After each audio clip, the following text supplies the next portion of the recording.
अस्सलाम वालेकुम व्यूअर्स, मैं हूं आपका होस्ट अब्दुर्रहमान और आज डिस्कस करेंगे एक इंटरेस्टिंग न्यूज़। अमेरिका ने Pakistani Reko Diq gold and copper mine को डेवलप करने के लिए कर्जा देने की ऑफर की है।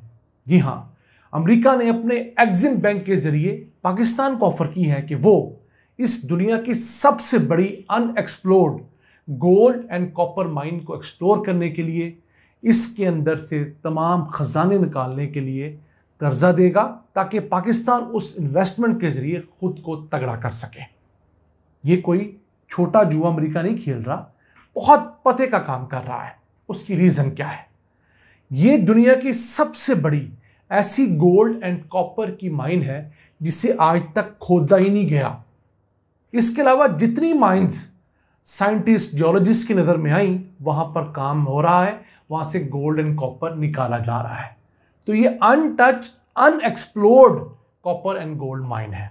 दूसरा, इस गोल्ड माइन के अंदर दीगर बहुत सारे रेयर अर्थ मेटल्स हैं जो आजकल बैटरीज बनाने के अंदर, इलेक्ट्रिक कार्स के सिस्टम बनाने में इस्तेमाल होते हैं। तो बेसिकली अमेरिका ने अगर ये बात कही है तो उसकी नज़र में ये बात ज़रूर होगी कि दुनिया में इस वक्त जो इलेक्ट्रिक कार्स, इलेक्ट्रिक व्हीकल्स का एक रेवोल्यूशन चल रहा है, उसके लिए उसकी कॉपर की ज़रूरियात और रेयर अर्थ मेटल की ज़रूरियात पाकिस्तान से बासानी पूरी की जा सकती हैं, क्योंकि दुनिया के अंदर अमेरिका, चाइना, रशिया, ये बड़े ममालिक अगर तगोदो कर रहे हैं तो कॉपर और रेयर अर्थ मेटल्स को एक्सप्लोर करने के लिए कर रहे हैं। और माहिरीन यहाँ तक कहते हैं कि अगले 10 सालों के दौरान कॉपर की कीमत में 3 गुना इजाफा होने जा रहा है, क्योंकि जो इलेक्ट्रिक गाड़ियाँ हैं, इलेक्ट्रिक व्हीकल्स हैं, उनके अंदर कॉपर बहुत कसरत से इस्तेमाल होता है। इसकी बैटरीज में इस्तेमाल होता है, तारों वगैरह में इस्तेमाल होता है। तो इसलिए कॉपर की कीमत बढ़ती जाएगी। और ये जो माइन है, इसके अंदर कॉपर बहुत बड़ी मिकदार में पाया जाता है। अब इस माइन को डेवलप करने के लिए पाकिस्तान को मजमूई तौर पर $7 अरब इनिशली चाहिए, फिर जाकर यहाँ से सोना और तांबा निकलना शुरू होगा। उस $7 अरब में से $3.5 अरब तो लगाएगी वो कंपनी जो कि इसके 50% शेयर ले चुकी है, बैरिक गोल्ड, जबकि $3.5 बिलियन ही पाकिस्तान की हुकूमत को लगाने होंगे। अब पाकिस्तान की हुकूमत अपने तौर पर इस पोजीशन में नहीं कि वो $3.5 अरब की इस कसीर रकम को इन्वेस्ट कर पाए, क्योंकि इस रकम से कीमती मशीनरी खरीदी जानी है, जिस मशीनरी ने उस कान के ऊपर से रेत मट्टी पीछे हटानी है और एक बहुत बड़ा पहाड़ मूव करना है रेत का। 100 मुरब्बा किलोमीटर की ये माइन है टोटल।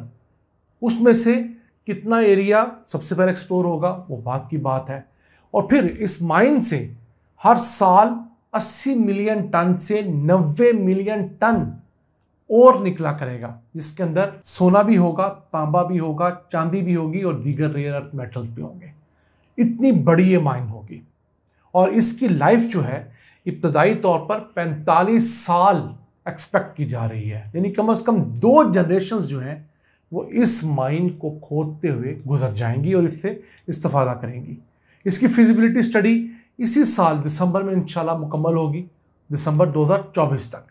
और इससे जो पहली लॉट निकलेगी सोने की और तांबे की, वो 2028 में एक्सपेक्ट की जा रही है। तो अमेरिका इस कर्जे के वजह एक तो अपनी कॉपर और रेयर अर्थ मेटल्स की जो सप्लाई है वो इंश्योर करवाएगा, अभी उसने कहा नहीं लेकिन मेरा ज़ाती तजर्बा ये कहता है। और दूसरा, इस माइन के लिए जो हैवी मशीनरी चाहिए, जो बड़े बड़े शेवल्स चाहिए और दीगर चीज़ें, वो भी अमेरिका अपने बेचना चाहेगा, तो उसे ये डुअल फायदे होंगे। उसके बस फिलहाल अमेरिका ने हमसे क्या मांगा है? अमेरिका ने कहा है कि पाकिस्तान उसके एक्सिम बैंक को प्रेफर्ड क्रेडिटर करार दे, यानी अगर खुदा न खास्ता पाकिस्तान डिफ़ॉल्ट करता है या उसके बाद पैसों की कमी होती है, तब भी पाकिस्तान सबसे पहले किसी को पैसे देगा तो वापस इसी एक्सिम बैंक को ही देगा। ये उसने बुनियादी शर्त फिलहाल रखी है।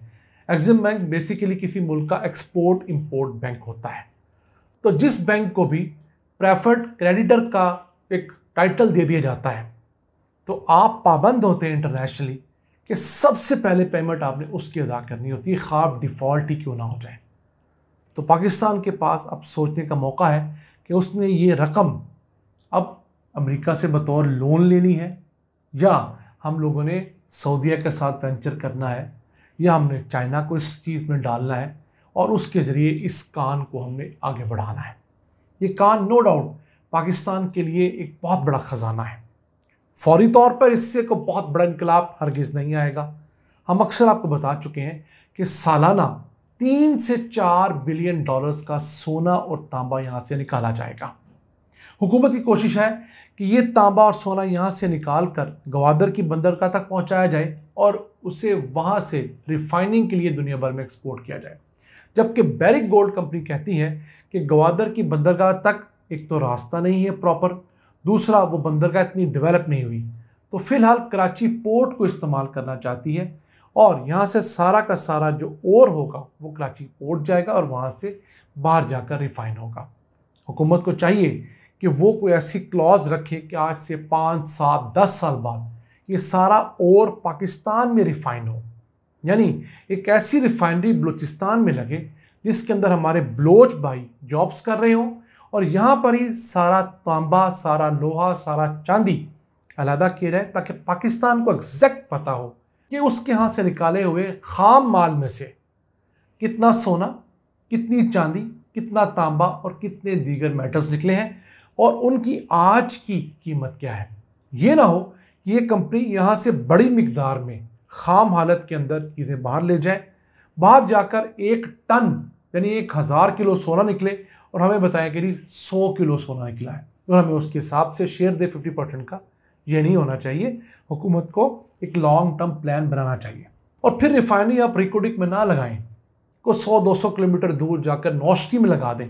छोटा सा शहर है, वहाँ पर आपको लोगों को ठहराने के मसाइल नहीं होंगे, वहाँ पर लोगों की दीगर ज़रूरियात पूरी की जा सकेंगी, सिक्योरिटी के मामला वहाँ बेहतर हो जाएंगे और वहाँ पर हमारे बलोच भाइयों को अच्छा रोज़गार मिलेगा, तो शहर फलेगा फूलेगा, उस इलाके में तरक्की आएगी और पाकिस्तान के अंदर एक अच्छा ये पैगाम जाएगा कि अब हमारे बलोच भाइयों को, दीगर कौमियतों को उनके सूबों में निकले जाने वाली जो मादनियात हैं उनके अंदर ना सिर्फ जॉब्स मिलती हैं बल्कि प्रॉफिट में शेयर भी मिलता है। अब रिकोडिक की कान के अंदर 25% शेयर होल्डर बलूचिस्तान का सूबा है, 25% वफाकी हुकूमत है और 50% बैरिक गोल्ड कंपनी है। इसके अलावा बलूचिस्तान को सालाना अरबों रुपए किराए की मद में आएंगे, लीज की मद में आएंगे इस जगह के। फिर रॉयल्टी भी यहाँ की मिलियंस ऑफ डॉलर्स जो है वो बलूचिस्तान के सूबे को मिलेगी। ये तमाम चीज़ें डाल लें तो बलूचिस्तान का शेयर जो है 25 की बजाय 30 से 32% बन जाता है। तो बलूचिस्तान के लिए विन विन पोजीशन है। इस चीज़ को इस्तेमाल करें और इसके बाद मज़ीद 10 ब्लॉक्स जो रिकोडिक के रहते हैं उन 10 ब्लॉक्स को प्रॉपरली ओपन ऑक्शन के ज़रिए मुख्तलिफ कंपनियों को दें। अभी तो हमने एक फॉरेन कंपनी को 50% शेयर दिए हैं मजबूरी में, क्योंकि वो हमारे खिलाफ 11 बिलियन डॉलर हर्जाने का केस जीत चुकी थी। अब हम अगले जो किसी के साथ एग्रीमेंट करेंगे उसको 25% शेयर दें, अपना 75% रखें और फिर रिफाइनरी की शर्त यहाँ लगाने की शर्त पहले रखें। उससे अगला ब्लॉक हम दें तो उस कंपनी को 15% पे ले आएँ। चौथी दफ़ा मेरा ख्याल है हमें किसी फॉरेन कंपनी की ज़रूरत नहीं रहेगी। हमारे पास अपनी एक्सपर्टीज़ इतनी होगी कि हम खुद अपना सोना तांबा निकाल सकेंगे, इस्तेमाल कर सकेंगे और यहाँ से एक्सपोर्ट कर सकेंगे। अगर एक ब्लॉक से 4 बिलियन डॉलर्स का सोना निकलेगा तो 11 ब्लॉक से 44 बिलियन डॉलर सालाना का सोना, तांबा, दीगर मेटल्स निकल सकते हैं। 44 ना सही, 40 ही सही, और 30 बिलियन डॉलर्स का भी निकला है सालाना तो पाकिस्तान के वारे न्यारे होंगे। इतनी तो हम सालाना एक्सपोर्ट्स नहीं करते। नाज़रीन, ये था आज का एपिसोड। हमारे पास अपॉर्चुनिटी बहुत हैं। अल्लाह ताला हमें तौफीक दे उन्हें अवेल करने की और हम अपनी होश में अपनी इस ज़िंदगी के अंदर पाकिस्तान को खुशहाल देख कर ही इस दुनिया से रुखसत हों। इन अल्फाज के साथ अपने मेज़बान अब्दुर्रहमान को इजाज़त दीजिए। अल्लाह के बाद।